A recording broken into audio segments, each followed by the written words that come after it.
I sat perfectly still, my hands resting lightly on the edge of the imported mahogany table, as my older sister waved a highly confidential, watermarked legal document in the air for our entire family to see. Just 10 minutes prior, she had publicly humiliated me in front of our parents and her wealthy friends, calling me a broke, struggling academic who was wasting my life. She had practically demanded that I apologize for bringing a cheap dessert to her lavish Thanksgiving dinner. But now, staring at the exact dollar amount printed on the corporate acquisition papers she had just stolen from my coat pocket, the condescending smirk had completely vanished from her face.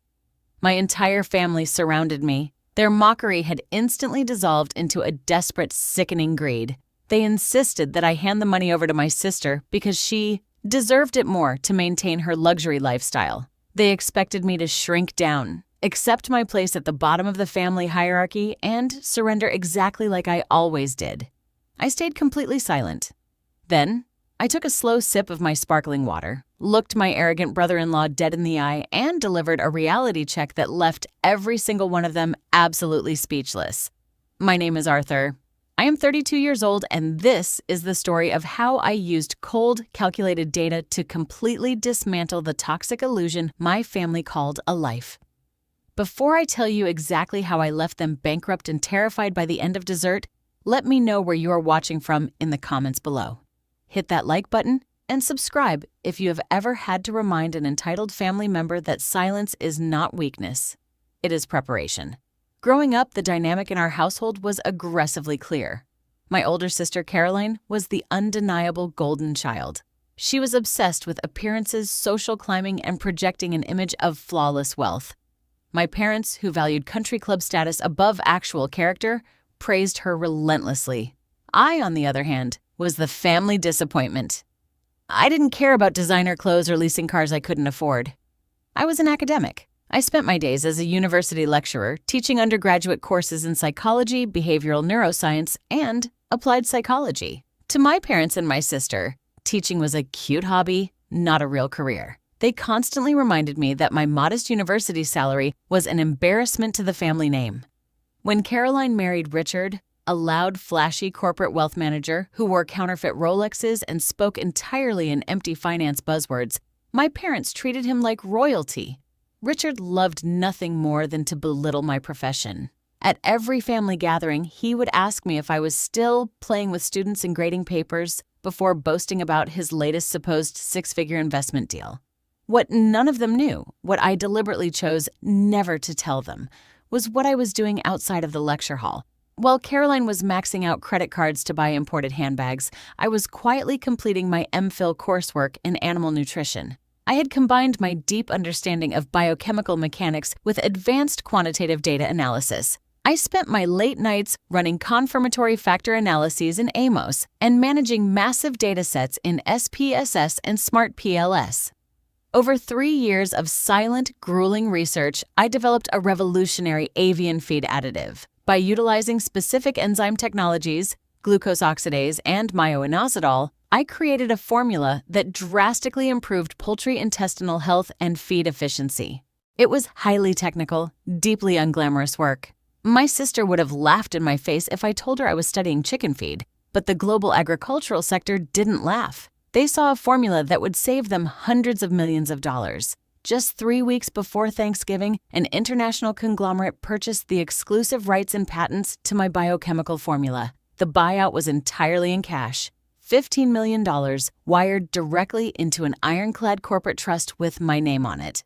I also retained a quiet, lucrative position as a technical product and business development manager, consulting for them on my own terms. I didn't buy a mansion. I didn't buy a sports car. I continued grading my students' final examination papers, enjoying the profound, untouchable peace that comes from absolute financial security. That peace, however, was about to be violently interrupted at Caroline's Thanksgiving dinner. Caroline had recently forced Richard to lease a sprawling 6-bedroom modern estate in the wealthiest suburb in the city. The house was a glass and steel monstrosity, completely devoid of warmth, but perfect for her social media photos. I arrived exactly on time, carrying a gourmet custom-ordered dessert from an artisanal bakery across town. I hadn't even taken off my coat before the psychological ambush began. "Arthur, You're wearing that same gray blazer you wore to Christmas last year. Caroline sighed loudly, taking my coat with a look of pure disgust. She draped it carelessly over a chair in the hallway, rather than hanging it in the closet. "And what is this?"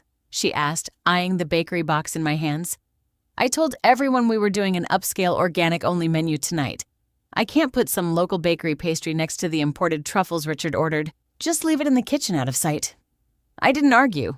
I smiled politely and walked into the dining room. My parents were already seated, sipping expensive champagne.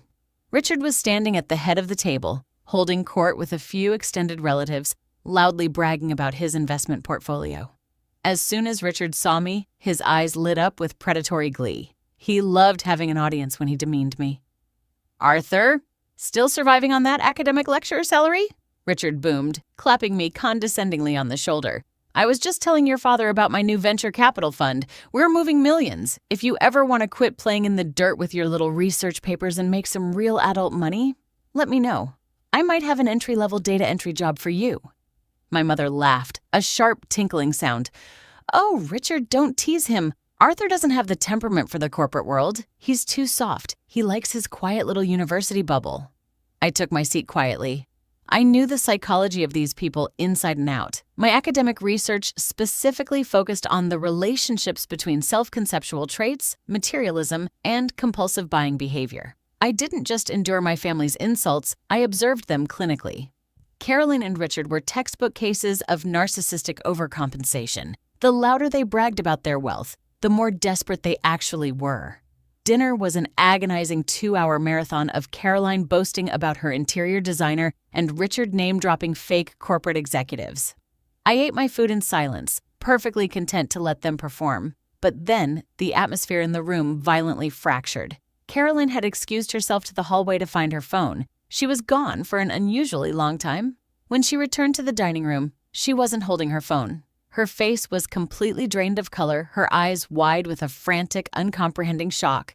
In her trembling hand, she held a thick, cream-colored legal folder. I instantly recognized the embossed logo of the global agricultural conglomerate.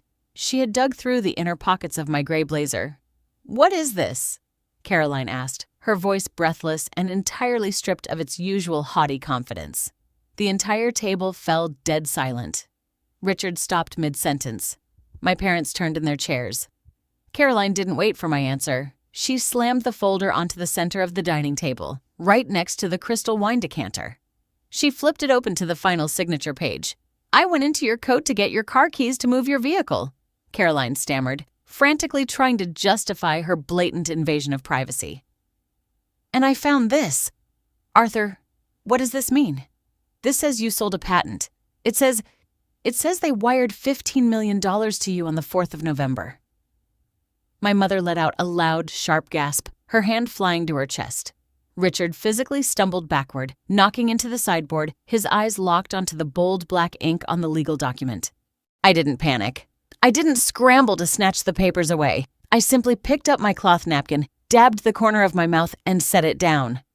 "It means exactly what it says, Caroline," I replied, my voice completely flat and unbothered.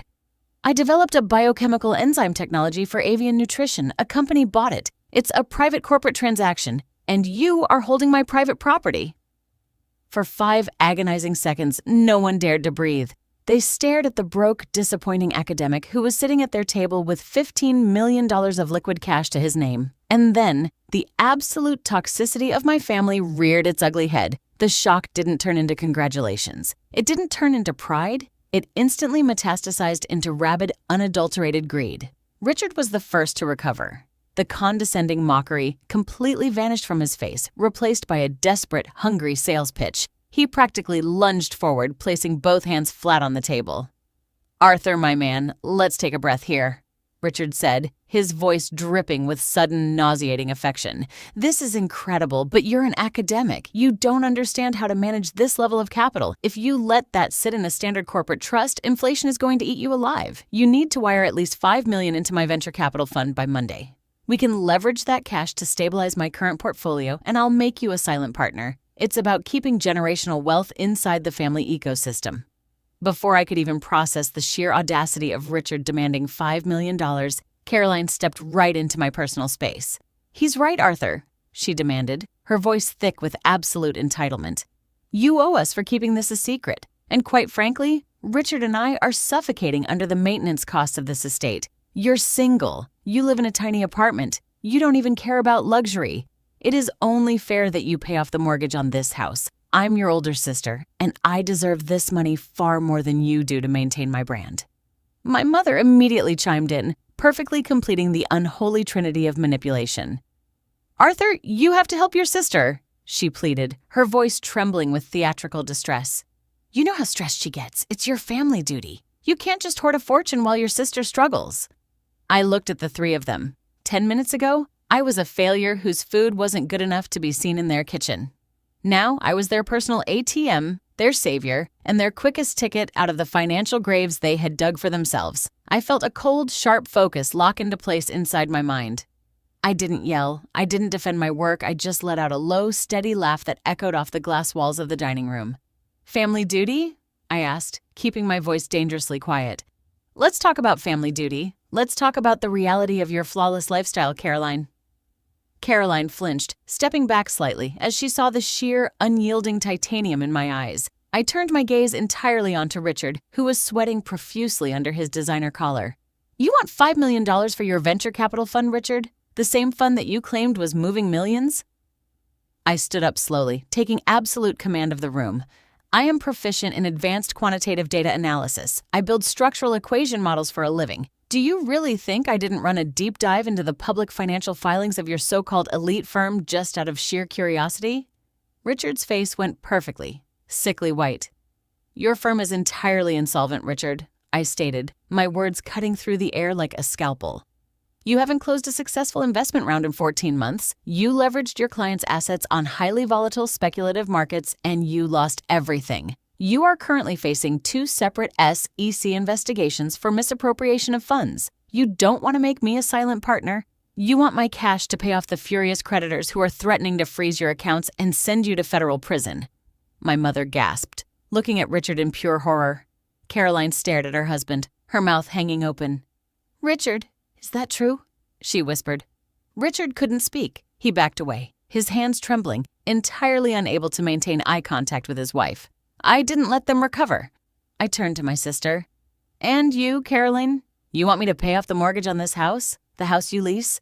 Yes, I know it's a rental, and I also know you are 3 months behind on the payments. I know your credit cards are maxed out, and your luxury lifestyle brand is actively being sued by suppliers for non-payment." I walked around the table, stopping right beside Caroline. "You mock me for wearing last year's shoes while you are drowning in a MIC."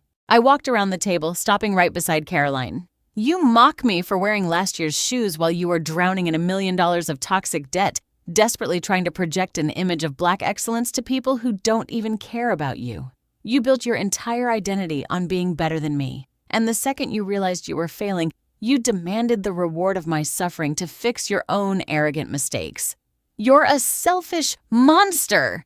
Caroline shrieked, her facade completely shattering. Tears of sheer panic spilled down her face. "You have $15 million. You could save my life right now with a single phone call, and you're just going to watch us lose everything?" "I am a behavioral psychologist, Caroline," I replied smoothly, picking up the legal folder from the table and sliding it back under my arm.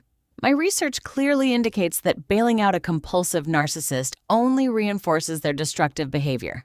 I'm not a monster. I'm just finally closing the bank." I looked at my parents, who were sitting frozen in their chairs, realizing that the golden child they had worshipped was a bankrupt fraud, and the son they had discarded was a multimillionaire who owed them absolutely nothing. "Enjoy the organic menu," I said calmly, walking toward the front door. "Because judging by Richard's incoming legal fees, it's the last luxury meal you'll be having for a very long time." I didn't wait for their response. I walked out of that suffocating glass house, stepped into the crisp November air, and drove away. I left them entirely alone with the terrifying, inescapable reality of their own actions.